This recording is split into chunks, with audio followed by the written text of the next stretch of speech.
I'm selling my California property for $1.7 million. But here's the thing, it's not just a simple cash out. The costs, the taxes, the mortgage situation makes this a much tougher decision than you'd think. I'll break down exactly why I'm selling, how much I'll actually walk away with, and the sneaky tax hit that could wipe out a big chunk of my profits. But don't worry, I think I've found a pretty smart strategy to help you avoid all that. So this might just help you too. All right, let's talk about why I'm selling. It's not just a random decision. I've got 3 big reasons. First, costs are skyrocketing in the US. Everything is getting way more expensive.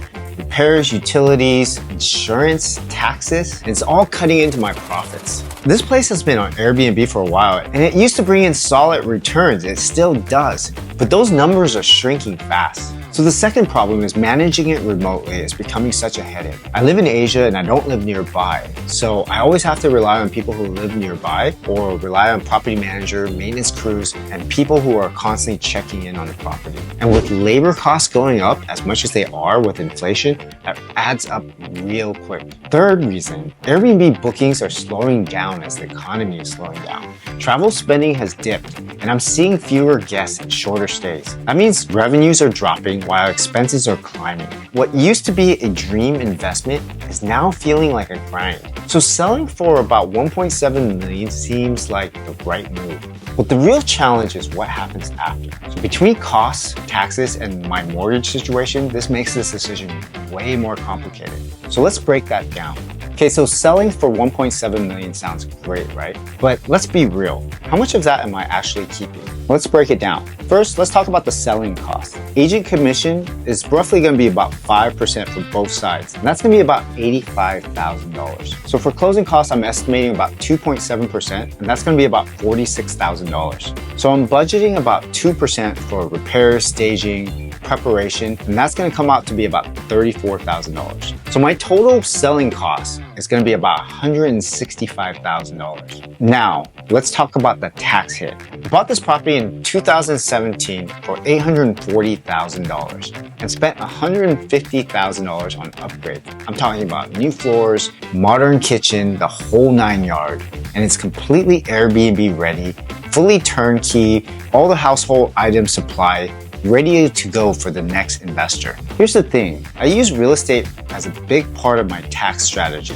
And over the years, I've claimed $235,000 in depreciation expense. Here's how my adjusted cost basis looked. I bought it for $840,000 plus $150,000 in renovation minus $235,000 in depreciation. That's $755,000 adjusted cost basis. That means my total capital gains is $1.7 million minus $755,000 cost basis.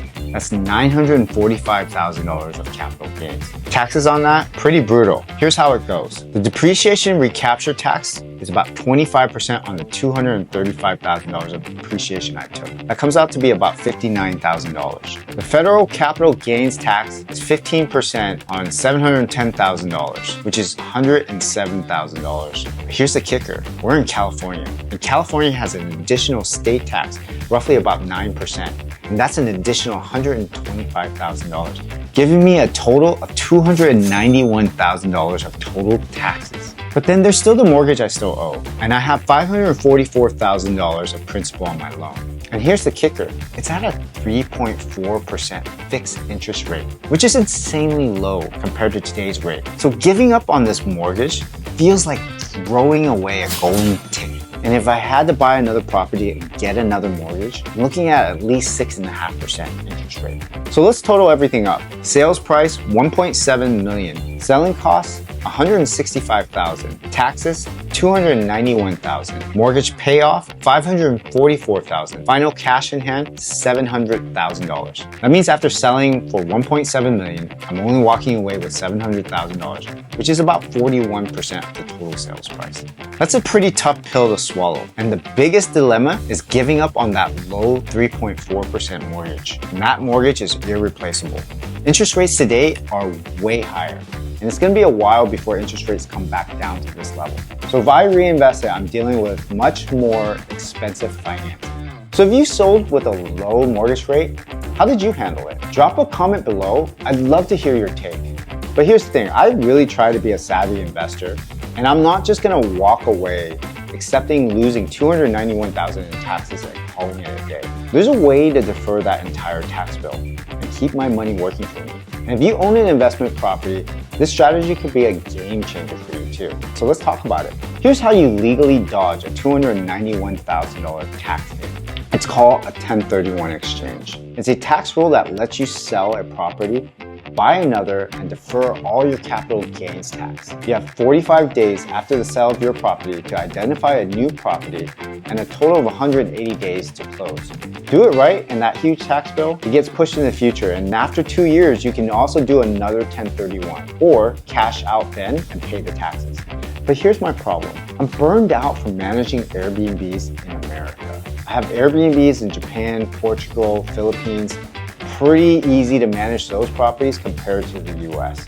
Managing vendors are just way more difficult here. If I 1031 into another rental property, I'm back in the same grind. If I need a mortgage, today's high interest rate makes it tough. I've been talking to a lot of brokers, experts, and lawyers.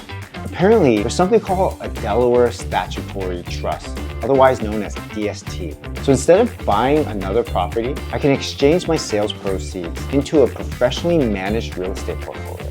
Think apartment buildings, commercial properties, shopping centers, where I'd be able to own fractional shares of this. I'm talking about no more management hassles, just passive income. Now I still get the real estate tax perks and the depreciation that I normally do under my own rental properties, and I can also 1031 again later into a new property. And who knows, after 2 years, the real estate market might look a lot different. It might be a good time to get back into the rental game or the Airbnb game and see double-digit returns again. So I got two choices. I do a 1031 into another rental, keep the tax benefits, but deal with management headaches. Or go with the DST, keep it passive, let the experts handle it, and decide later if I want back in. I'll be honest, right now I'm leaning towards a DST. I'm gonna do some more research and find out more about DST and study the pros and cons. Need a break from hands-on real estate? What would you do? Would you invest in another property or go for a passive income play? Alright guys, that's a wrap. What stood out the most to you? The reason why I'm selling, final $700,000 in cash, or the DST tax trick? Let me know in the comments. And if this video helped, smash that button, subscribe, and hit the bell so you don't miss out on the next one. Thanks for watching.